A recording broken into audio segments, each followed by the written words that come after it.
बॉलीवुड के वो एक्टर जिसे रियल लाइफ में मिली थी फांसी की सजा और वो कैसे बच गए, जाने पूरा किस्सा।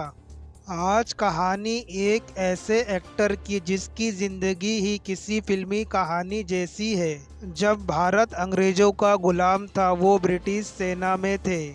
दूसरा विश्व युद्ध लड़ा, फिर देश की आज़ादी के लिए सुभाष चंद्र बोस की आज़ाद हिंद फौज में भर्ती हो गए। ब्रिटिश सरकार की खिलाफत के कारण इन्हें फांसी की सजा सुनाई गई थी। साथियों ने इन्हें बचा लिया। लंबे समय तक घर और गांव वाले इन्हें मरा ही समझते रहे। एक दिन अंग्रेज इन्हें ट्रेन से दूसरे शहर ले जा रहे थे, तो अपने गांव के स्टेशन पर चिट्ठी फेंककर ये सूचना घर वालों तक भिजवाई कि मैं जिंदा हूँ। ये कलाकार थे नजीर हुसैन। नजीर ने हिंदी सिनेमा में करीब 500 फिल्मों में काम किया। नजीरी वो शख्स थे जिन्होंने भोजपुरी सिनेमा की नींव रखी।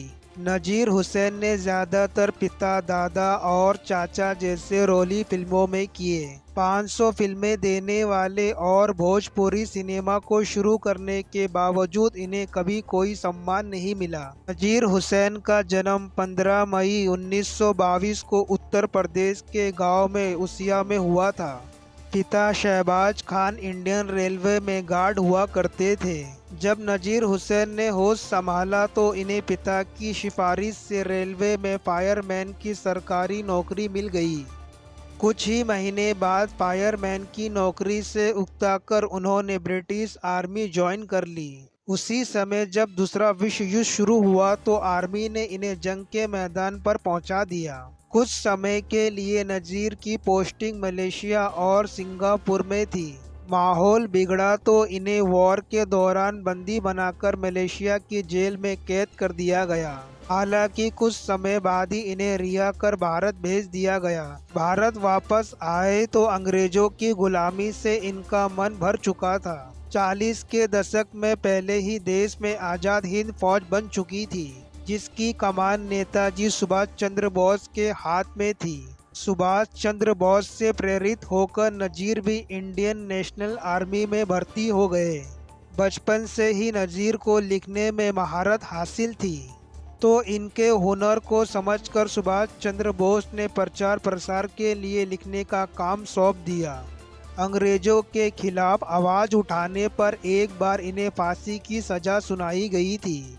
नजीर को लाल किले में फांसी दी जाने वाली थी, लेकिन रास्ते में ही दोस्तों ने अंग्रेजों की गाड़ी पर हमला कर इन्हें बचा लिया। जब लड़ाई बढ़ने के बाद अंग्रेजों ने आज़ादी की मांग करने वाले आज़ाद हिंद फौज के नौकरों को जेल में डाल दिया, तो उन लोगों में नजीर भी शामिल थे। देश का माहौल बेहद खराब था और अंग्रेज कई भारतीयों को मार रहे थे। कई दिनों तक नजीर को भी बंदी बनाकर रखा। इसी बीच पूरे गाजीपुर में खबर फैल गई कि अंग्रेजों ने नजीर को एनकाउंटर में मार दिया। खबर मिलते ही गांव में हंगामा मच गया और परिवार में मातम छा गया। समय बीतता गया और घर वालों ने इन्हें शहीद समझ लिया। जेल में बंद नजीर भी जानते थे कि अगर कई दिनों तक उनकी कोई खबर घर वालों तक नहीं पहुंची तो सबका बुरा हाल हो जाएगा। सुभाषवादी दल के भारतीय आवाम पार्टी के महासचिव कुमार नसीम रजा खां ने एक पुराने इंटरव्यू में बताया था कि उस समय गांव वालों ने नजीर को मरा हुआ समझ लिया था। उन्होंने बताया कि अंग्रेज एक बार नजीर को ट्रेन से हावड़ा से दिल्ली ले जा रहे थे।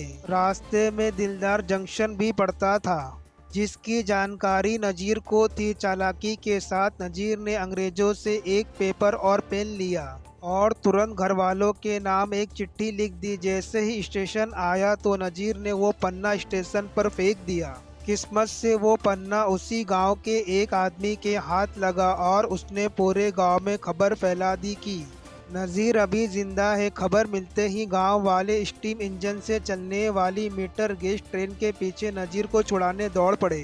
हालांकि नजीर को उस समय छुड़ाया नहीं जा सका। कुछ ही महीनों बाद जब 15 अगस्त 1947 को भारत आज़ाद हुआ, आज़ादी की लड़ाई में बंदी बनाए गए हर आदमी को छोड़ दिया गया। स्वतंत्रता सेनानी होने पर नजीर हुसैन को जिंदगी भर के लिए रेलवे का फ्री पास मिला था। देश आज़ाद हो गया तो नजीर के पास कोई काम नहीं था। कुछ समय बाद नेताजी सुभाष चंद्र बोस ने उनकी मदद करते हुए उन्हें अपने भाई शरद चंद्र बोस के पास भेज दिया, जो कोलकाता में नाटक लिखा करते थे। नज़ीर ने कोलकाता में शरद के लिए नाटक लिखने शुरू कर दिए, जो हिट हुआ करते थे। शरद ने नज़ीर की मुलाकात BN सरकार से करवाई, जिन्होंने 40 देश के आखिर में production company new theatre company बनाई। काम पसंद आने पर BRN सरकार ने नज़ीर को साथ में काम करने का मौका दिया। नज़ीर नाटक लिखते थे और साथ ही उनमें अभिनय भी करते थे। एक दिन प्ले देखने पहुंचे बिमल रॉय को नज़ीर का काम काफ़ी पसंद आया। नज़ीर सुभाष चंद्र बोस के साथ काम कर चुके थे। ऐसे में जब बिमल रॉय ने बोस पर फिल्म पहला आदमी 1950 में बनाने का फैसला किया तो उन्होंने स्टोरी लिखने का काम भी नज़ीर को ही सौंप दिया। इस तरह नज़ीर बिमल रॉय के परमानेंट असिस्टेंट बन गए। डायलॉग और स्क्रीन प्ले लिखने के साथ ही वो बिमल रॉय की लगभग हर फिल्म में अभिनय भी करते थे। नज़ीर हुसैन हिंदी सिनेमा के पॉपुलर फेवरेट आर्टिस्ट रहे, जिन्होंने मीना कुमारी और अशोक कुमार स्टारर फिल्म परिणीता और शम्मी कपूर की स्टारर फिल्म जीवन ज्योति में काम कर दर्शकों के दिल में गहरी छाप छोड़ दी। 2 बीघा जमीन में रिक्शे वाला बनकर भी नज़ीर ने सबका ध्यान अपनी तरफ खींच लिया। इनके खाते में देवदास, बंदिश, नया दौर, मुसाफिर, अनुराधा साहिब बीवी और गुलाम कश्मीर की कली, गीत, कटी पतंग, मेरे जीवन साथी जैसी दर्जने हिट फिल्में रही। 1960 के पहले राष्ट्रपति राजेंद्र प्रसाद ने एक कार्यक्रम का आयोजन करवाया था, जिसमें नज़ीर हुसैन भी मेहमान बनकर पहुंचे थे। डॉक्टर राजेंद्र प्रसाद बिहार से ताल्लुक़ रखते थे और वो जानते थे कि नज़ीर की भोजपुरी भाषा में अच्छी पकड़ है। ऐसे में दोनों ने बातचीत के दौरान भी भोजपुरी भाषा का ही इस्तेमाल किया। बातों का सिलसिला निकल पड़ा तो डॉक्टर राजेंद्र प्रसाद ने मन की बात नज़ीर के सामने रख दी। उन्होंने कहा, तुम्हारी भोजपुरी अच्छी है, लेकिन यहाँ भोजपुरी में फिल्में क्यों नहीं बनती? इस भाषा की फिल्में बननी चाहिए। बस फिर क्या था, यहाँ नज़ीर हुसैन को पहली भोजपुरी फिल्म गंगा मैया तो है प्यारी चढ़ाइबो साल 1963 में बनाने का आइडिया आया। नज़ीर ने खुद इस फिल्म की कहानी लिखी और स्क्रीन प्ले तैयार किया। फिल्म बननी तो 1.5 लाख के खर्च पर थी, लेकिन इसके बनने में 5 लाख रुपए लग गए। जब फिल्म बनी तो एक स्पेशल स्क्रीनिंग रखकर इसे सबसे पहले डॉक्टर राजेंद्र प्रसाद को ही दिखाया गया। जब सालों बाद ये दावा किया गया कि पहली भोजपुरी फिल्म की स्क्रिप्ट नज़ीर ने ही लिखी है तो नज़ीर मामला हाई कोर्ट तक ले गए। आखिरकार कोर्ट ने भी फैसला नज़ीर के पक्ष में किया। पहली फिल्म की कामयाबी के बाद नज़ीर हुसैन भोजपुरी सिनेमा में काम करने लगे। 1979 में रिलीज हुई फिल्म बलम परदेसिया से उन्होंने फिल्मों में पैसे लगाने शुरू कर दिए।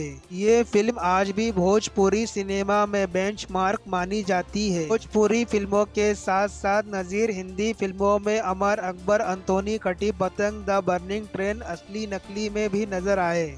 नज़ीर हुसैन ने अपने गांव की हिफाजत नाम की लड़की से शादी की थी, जिससे उन्हें एक बेटी हैरुन्निसा और बेटा मुमताज है। बेटी की शादी दिलदार नगर में हुई थी, जबकि बेटा मुंबई में रहता है। फिल्मों में आने के बाद नज़ीर भी अपने परिवार के साथ मुंबई के मलाड इलाके में ही आकर बस गए, लेकिन उन्हें गांव से इतना लगाव था कि वो अक्सर फिल्मों की शूटिंग के लिए गांव जाते और अपने पुराने साथियों से मिलते थे। उसी गांव में आज भी उनका पुराना घर है, जहां अब स्कूल बन चुका है। नज़ीर को फिटनेस से ऐसा लगाव था कि धूप हो या बारिश वो रोज लंबी सैर करना नहीं छोड़ते थे। 1987 में नज़ीर हुसैन भोजपुरी फिल्म टुकलिया चमके के लिए आधी रात में काम कर रहे थे। 16 अक्टूबर को देर रात उन्हें दिल का दौरा पड़ा और घर में ही उनकी मौत हो गई। साल 1985 से लेकर साल 1987 तक नज़ीर हुसैन ने करीब 500 फिल्मों में काम किया, डायलॉग लिखे, स्क्रीन प्ले तैयार किया। साल 1963 में नज़ीर ने भोजपुरी इंडस्ट्री बनाई। हालांकि उनके इस योगदान के लिए उन्हें किसी भी अवार्ड से सम्मानित नहीं किया गया। अगर दोस्तों मेरी वीडियो आपको पसंद आए तो लाइक करें, शेयर करें, कमेंट करें और अगर आप नए हैं तो मेरे चैनल को सब्सक्राइब करें, क्योंकि सब्सक्राइब करने में कोई पैसा नहीं लगता, बिल्कुल फ्री है। फिर मिलेंगे मैं नेक्स्ट वीडियो में, जब तक के लिए बाय, टेक केयर एंड जय हिंद।